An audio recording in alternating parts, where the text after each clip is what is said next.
ಕಳೆದ ವರ್ಷ ಈ ಒಂದು ಸಮಾರಂಭಕ್ಕೆ ನಾನು ಬಂದಿದ್ದೆ.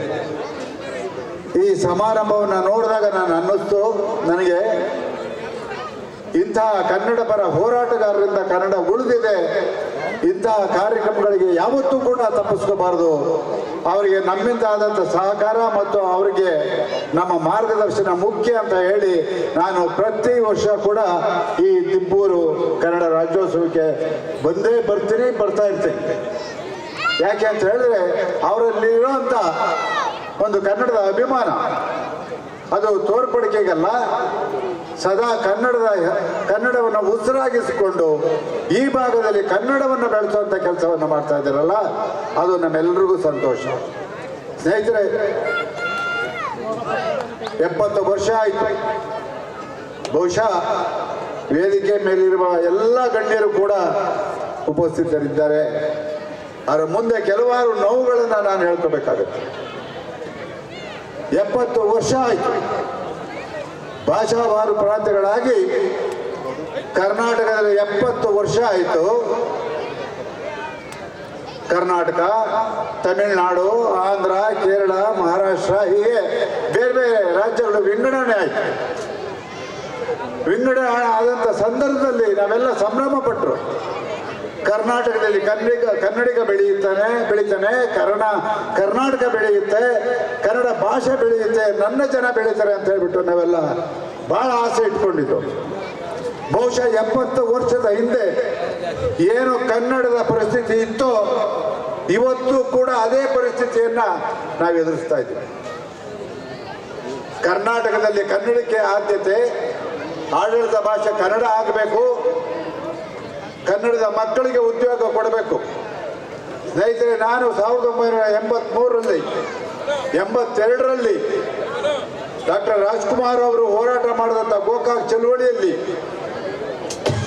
ಸುಮಾರು 30 ದಿನಗಳ ಕಾಲ ಅವರ ಜೊತೆ ಹೋರಾಟ ಮಾಡಿ ಪ್ರತ್ಯೇಕವಾಗಿ ಡಾಕ್ಟರ್ ರಾಜ್ಕುಮಾರ್ ಅಭಿಮಾನಿಗಳ ಸಂಘವನ್ನು ಕಟ್ಟಿದೆ.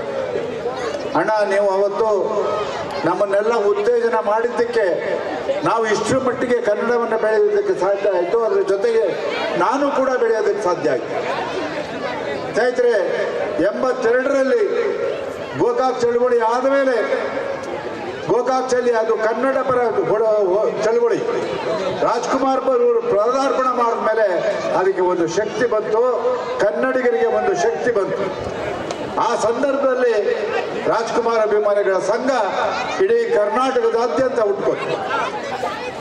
ದಯಮಾಡಿ ಮಕ್ಕಳು ಸ್ವಲ್ಪ ಸುಮ್ಮನೆ ಇದ್ರೆ ನೋಡಿ, ಇಲ್ಲಿ ಯಾರೋ ಇದ್ದೀರಾ, ಸ್ವಲ್ಪ ದಯಮಾಡಿ 5 ನಿಮಿಷದ ಮೇಲೆ ತಗೊಳ್ಳಲ್ಲ, ಕೆಲವು ವಿಚಾರಗಳನ್ನು ನಿಮ್ಗೆ ಹೇಳ್ಬೇಕು. ಅದಕ್ಕೆ 83ರಲ್ಲಿ ರಾಜ್ಕುಮಾರ್ ಅಭಿಮಾನಿಗಳ ಸಂಘವನ್ನು ಸ್ಥಾಪನೆ ಮಾಡಿ ಅಲ್ಲಿಂದ ಸುಮಾರು 15,000 ರಾಜ್ಕುಮಾರ್ ಅಭಿಮಾನಿಗಳ ಸಂಘವನ್ನು ಸ್ಥಾಪನೆ ಮಾಡಿದ್ರು.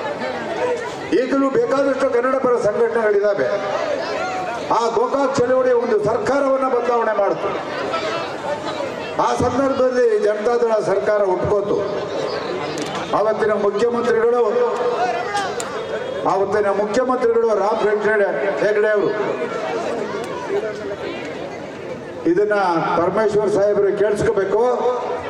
83ರಲ್ಲಿ ಹುಟ್ಟುಕೊಂಡಂತ ಸರ್ಕಾರ ಜನತಾದಳ ಸರ್ಕಾರ. ನಾವೆಲ್ಲ ಆಸೆ ಇಟ್ಕೊಂಡಿದ್ದು ಕರ್ನಾಟಕದಲ್ಲಿ ಒಂದು ಹೋರಾಟದ ಹಿನ್ನೆಲೆಯಲ್ಲಿ ಬಂದಂತ ಸರ್ಕಾರ ಇದು. ಕನ್ನಡಿಗರ ಸರ್ಕಾರ, ಕನ್ನಡಿಗರನ್ನ ಉದ್ಧಾರ ಮಾಡ್ತಾರೆ, ಕನ್ನಡಿಗರನ್ನ ಬೆಳೆಸ್ತಾರೆ ಅಂತ ಹೇಳ್ಬಿಟ್ಟು ನಾವೆಲ್ಲ ಆಸೆ ಇಟ್ಕೊಂಡಿದ್ದು. ಬಂದಂತ ಕೇವಲ 6 ತಿಂಗಳಲ್ಲಿ ಏನು ಸರ್ಕಾರಿ ಆದೇಶ ಇತ್ತು, 3 ಮತ್ತು 4ನೇ ದರ್ಜೆ ನೌಕರರಿಗೆ ಕನ್ನಡ ಕಡ್ಡಾಯ ಪರೀಕ್ಷೆ ಇತ್ತು. ಆ ಕನ್ನಡ ಕಡ್ಡಾಯ ಪರೀಕ್ಷೆ ಕನ್ನಡವನ್ನು ಓದಿ ಬರೆದಂಥವ್ರಿಗೆ ಮಾತ್ರ ಉದ್ಯೋಗ ಸಿಗ್ತಾ ಇತ್ತು. ಅದನ್ನು ಏಕಾಏಕಿ ರಾಮಕೃಷ್ಣ ಹೆಗಡೆ ಅವರು ಯಾರ ಒತ್ತಡದ ಮೇಲೆ ಕಿತ್ತಾಕಿದ್ರು ಗೊತ್ತಾಗ್ಲಿಲ್ಲ, ಕಿತ್ತಾಕಿದ್ರು ಸರ್. ಅವಾಗ ಅವತ್ತಿನ ದಿನ ಪತ್ರಿಕೆಗಳಲ್ಲಿ ಬರೆದು ಸಂಪಾದಕೀಯ ಬರೆದ್ರು, ಕನ್ನಡದ ಮನೆಗೆ ಬೆಂಕಿ ಬಿದ್ದಿದೆ, ಈ ಬೆಂಕಿಯನ್ನು ಆರಿಸೋರು ಯಾರು, ಎಲ್ಲಿ ಹೋಗಿದೆ ಡಾಕ್ಟರ್ ರಾಜ್ಕುಮಾರ್ ಅಭಿಮಾನಿಗಳ ಸಂಘ, ಎಲ್ಲಿ ಚಿದಾನಂದ ಮೂರ್ತಿ, ಎಲ್ಲಿ ಸಾಹಿತಿಗಳು, ಇದನ್ನ ಕಿತ್ತಾಕಿದ್ದಾರೆ, ಕನ್ನಡಿಗರಿಗೆ ಅನ್ಯಾಯ ಆಗಿದೆ ಅಂತ ಹೇಳಿದಂಥ ಸಂದರ್ಭದಲ್ಲಿ ಆ ಹೋರಾಟವನ್ನು ನಾನು ಕೈಗೆತ್ಕೊಂಡು ಮುಖ್ಯಮಂತ್ರಿಗಳ ಮೇಲೆ ಒತ್ತಡವನ್ನು ತಂದು ರಾಜ್ಕುಮಾರ್ ಅವರು ಬೆಂಗಳೂರು ನಗರವನ್ನ ಬಂದ್ ಮಾಡ್ತೀವಿ ಅಂತ ಅವ್ರ ಬಾಯಲ್ಲಿ ಹೇಳಿದ್ರು. ಆಗ ದೊಡ್ಡ ಹೋರಾಟ ಆಯ್ತು, ದೊಡ್ಡ ಹೋರಾಟ. ಇವತ್ತಿಗೂ ಕೂಡ 1985 ಇಸ್ವಿ 18ನೇ ತಾರೀಕು ಜನವರಿ ಕರ್ನಾಟಕ ಬೆಂಗಳೂರು ನಗರವನ್ನು ಬಂದ್ ಮಾಡಿ ಸರ್ಕಾರಕ್ಕೆ ಎಚ್ಚರಿಕೆಯನ್ನು ಕೊಟ್ಟು, ಅವತ್ತು ಸಂಪಾದಕೀಯ ಬರೆದಂತ ಪುಣ್ಯಾತ್ಮರು ಅವತ್ತು ಏನು ಪತ್ರಿಕೆಯಲ್ಲಿ ನಮ್ಮನ್ನ ಎಚ್ಚರಿಸಿದ್ರು ಅಂತಹ ಸಂಪಾದಕರು ನಮಗೆ ಬರೀತಾರೆ ಪತ್ರಿಕೆಯಲ್ಲಿ, ಇವರು ಹೊಟ್ಟೆಪಾಡಿನ ಚಳವಳಿಯನ್ನ ಮಾಡ್ತಾ ಇದ್ದಾರೆ ಅಂತ ಹೇಳಿ. ಖಾದ್ರಿ ಶಾಮಣ್ಣ ಕನ್ನಡ ಪತ್ರಿಕೆಯ ಸಂಪಾದಕರು ನಮ್ಮನ್ನ ಹೊಟ್ಟೆಪಾಡಿನ ಚಳವಳಿಯನ್ನ ಮಾಡ್ತಾ ಇದ್ದಾರೆ ಅಂತ ಹೇಳ್ಬಿಟ್ಟು ಸಂಪಾದಕೀಯದಲ್ಲಿ ಬರೀತಾರೆ. ಪುಣ್ಯಾತ್ಮ ಆ ಖಾದ್ರಿ ಶಾಮಣ್ಣ ಅಷ್ಟು ಬೇಗ ಸರ್ಕಾರ ಖಾದ್ರಿ ಶಾಮಣ್ಣನ ಕೊಂಡ್ಕೊಂಡ್ಬಿಟ್ರು. ಇವೆಲ್ಲವನ್ನ ನಾವು ಕಣ್ಮುಂದೆ ನೋಡ್ಕೊಂಡು ಬಂದಿದ್ದೀವಿ ಸ್ನೇಹಿತರೆ. ಇವತ್ತು ನಿಜವಾಗಿ ನನಗೆ ಒಬ್ಬ ಈ ನಾಡಿನ ಒಬ್ಬ ನಿಷ್ಠಾವಂತ ರಾಜಕಾರಣಿ ಪರಮೇಶ್ವರ ವೇದಿಕೆಯಲ್ಲಿ ನಾನು ಮಾತಾಡ್ತಿದ್ದೀನಿ ಅಂತ ಹೇಳಿ ನನಗೆ ಹೆಮ್ಮೆ ಇದೆ. ಯಾಕೆ ಅಂತ ಹೇಳಿದ್ರೆ ಅಂಥ ವ್ಯಕ್ತಿಗಳು ಸಿಗಲ್ಲ. ಒಬ್ಬ ಪರಮೇಶ್ವರ್ ಅವರು, ಒಬ್ಬ ರಾಮಲಿಂಗಾರೆಡ್ಡಿ ಅವರು, ಇಂಥವ್ರನ್ನೆಲ್ಲ ನಾವು ಇವತ್ತು ನೆನೆಸ್ಕೋಬೇಕು. ಯಾಕೆ ಅಂತ ಹೇಳಿದ್ರೆ ಅವ್ರಿಗೆ ಆ ಭಾಷೆ ಮೇಲೆ ಇರೋವಂಥ ಒಂದು ಬದ್ಧತೆ. ಅದು ಯಾವತ್ತೂ ಕೂಡ ಎಲ್ಲಿ ಹೋದರೂ ಕೂಡ ನನ್ನ ಸಹೋದರ ಅಂತ ಮಾತಾಡ್ತಾರೆ. ಅದಕ್ಕಿಂತ ಬೇರೆ ನನಗೇನೂ ಬೇಕಾಗಿಲ್ಲ ಸ್ನೇಹಿತರೆ. ಸಾವಿರಾರು ಚಳುವಳಿಗಳನ್ನ ಕರ್ನಾಟಕದಲ್ಲಿ ಮಾಡಿದ್ದೀನಿ. ಯಾವತ್ತು ಒಂದು ಸರ್ಕಾರವನ್ನು ಎದುರಿಸುವಂಥ ಶಕ್ತಿ ಯಾವ್ದಾದ್ರು ಸರ್ಕಾರ ಹೆದರಿದ್ರೆ ಅದು ರಾಜ್ಕುಮಾರ್ ಅಭಿಮಾನಿಗಳ ಸಂಘವನ್ನ ಕಂಡ್ರೆ ಇಡೀ ಸರ್ಕಾರ ಹೆದರ್ತಾ ಇತ್ತು. ಅಂತ ಒಂದು ಸಂಘಟನೆಯನ್ನ ಮಾಡಿ ನಾವು ಉಳಿದಿದ್ವಿ. ಇವತ್ತು ನಾನು ಹೆಮ್ಮೆಯಿಂದ ಹೇಳ್ಕೊಳ್ತೀನಿ, ಹೆಮ್ಮೆಯಿಂದ, ಗೌರವದಿಂದ, ಪ್ರೀತಿಯಿಂದ ಹೇಳ್ಕೊಳ್ತೀನಿ. ಇವತ್ತು ಕರ್ನಾಟಕದಲ್ಲಿ, ಅದು ಬೆಂಗಳೂರು ನಗರದಲ್ಲಿ ಕನ್ನಡ ಉಳಿದಿದ್ರೆ, ಕನ್ನಡಿಗರ ಬದುಕ್ತಾ ಇದ್ರೆ, ಕನ್ನಡಿಗ ಉಸಿರಾಡ್ತಾ ಇದ್ರೆ ಅದು ರಾಜ್ಕುಮಾರ್ ಅಭಿಮಾನಿಗಳ ಸಂಘ. ಏನು ನಮ್ಮ ವಿರೋಧಿಗಳಿಗೆ ಪಾಠ ಕಲಿತಂಥವರು ಡಾಕ್ಟರ್ ರಾಜ್ಕುಮಾರ್ ಅಭಿಮಾನಿಗಳ ಸಂಘ. 1991 ಇಸ್ವಿ ನವೆಂಬರ್ 11ನೇ ತಾರೀಕು ಸುಪ್ರೀಂ ಕೋರ್ಟ್ ಆದೇಶ ಹೊರಡಿಸುತ್ತೆ. ಏನಂತ? ಕಾವೇರಿ ನದಿ ನೀರನ್ನ ತಮಿಳುನಾಡಿಗೆ ಬಿಡಿ ಅಂತ ಹೇಳ್ಬಿಟ್ಟು. ಅವತ್ತು ಮುಖ್ಯಮಂತ್ರಿ ಬಂಗಾರಪ್ಪನವರು ಮುಖ್ಯಮಂತ್ರಿ ಆಗಿದ್ರು. ಇಲ್ಲಿರುವಂತ ತಮಿಳಿಗರು ಪಟಾಕಿ ಹೊಡಿತಾರೆ, ಸಂಭ್ರಮ ಆಚರಣೆ ಮಾಡ್ತಾರೆ, ಮೆರವಣಿಗೆ ಮಾಡ್ತಾರೆ. ತಮಿಳುನಾಡಿನ ಪರವಾಗಿ ನೀರನ್ನ ಬಿಡಿ ಅಂದಿದ್ದಕ್ಕೆ ಅವ್ರು ಎಲ್ಲಿ ವಾಸ ಮಾಡ್ತಾ ಇದ್ದೀವಿ ಅನ್ನೋದು ಗೊತ್ತಿಲ್ಲ. ಅವತ್ತು ಕನ್ನಡಿಗರಿದ್ರು. ಕರ್ನಾಟಕ, ಅದರಲ್ಲಿ ಬೆಂಗಳೂರು ನಗರದಲ್ಲಿ ಕನ್ನಡಿಗರು ಸತ್ತಿಲ್ಲ, ನಾವು ಬದುಕಿದ್ದೀವಿ ಅಂತ ಹೇಳ್ಬಿಟ್ಟು ಪಾಠ ಕಲಿಸಿದ್ರು.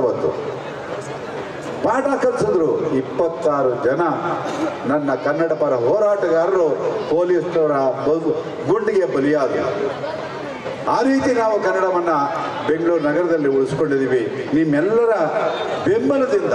ಯಾಕೆಂತ ಹೇಳಿದ್ರೆ ಅಲ್ಲೇನಾದ್ರೂ ಆದ್ರೆ ನೀವೆಲ್ಲ ನಮ್ಮ ಜೊತೆ ಇರ್ತೀರಾ ಅಂತಕ್ಕಂಥ ನಂಬಿಕೆ ನನಗಿದೆ.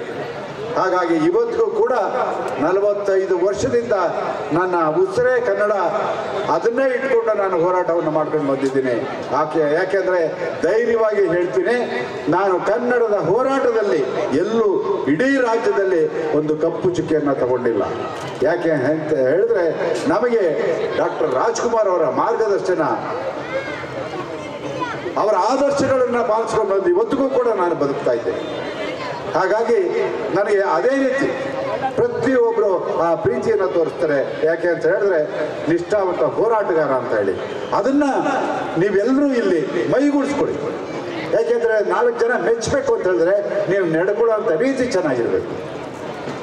ದುಡ್ಡಿಂದ ಯಾರು ಹೋಗ್ಬೇಡಿ, ಕನ್ನಡದ ಹಿಂದೆ ಹೋಗಿ, ಆ ದೇವರು ನಿಮ್ಮನ್ನು ಕಾಪಾಡ್ತಾರೆ.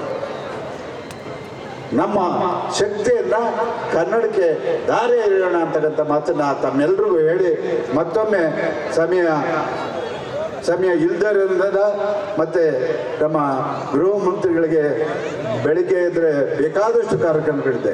ಆದ್ದರಿಂದ ನಾನು ಇನ್ನೂ ಹೆಚ್ಚು ವಿಷಯಗಳನ್ನು ಮಾತಾಡಬೇಕಾಗಿತ್ತು. ಆದರೆ ಸಮಯದ ಅಭಾವದಿಂದ ಇವತ್ತು ಈ ಒಂದು ರಾಜ್ಯೋತ್ಸವವನ್ನು ಆಯೋಜನೆ ಮಾಡಿರುವಂಥ ದಿಬ್ಬೂರು ಕನ್ನಡಿಗರ ಯುವ ವೇದಿಕೆಯ ಗಿರೀಶ್ ಮತ್ತು ಅವರೆಲ್ಲ ಗೆಳೆಯರಿಗೆ, RTO ಸತೀಶ್, ಯಾರೇ ಇರ್ಬೋದು, ಪ್ರತಿಯೊಬ್ಬರಿಗೂ ಕೂಡ ಅಭಿನಂದನೆಗಳನ್ನು ಸಲ್ಲಿಸಿ ನಾನು ಮಾತು ಮುಗಿಸ್ತೀನಿ. ನಮಸ್ಕಾರ.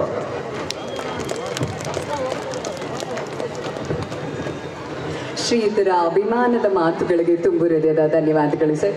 ಈಗ ನಮ್ಮೆಲ್ಲರ ನೆಚ್ಚಿನ ಖ್ಯಾತ ಚಲನಚಿತ್ರ ನಾಯಕ ನಟರು ಟೈಗರ್ ವಿನೋದ್ ಪ್ರಭಾಕರ್ ಸರ್ ವೇದಿಕೆಗೆ ಆಗಮಿಸಿದ್ದಾರೆ. ಅವ್ರಿಗೆ ತುಂಬು ಹೃದಯದ ಸ್ವಾಗತವನ್ನ ವೇದಿಕೆಗೆ ಕೋರ್ತಾ ಇದ್ದಾವೆ.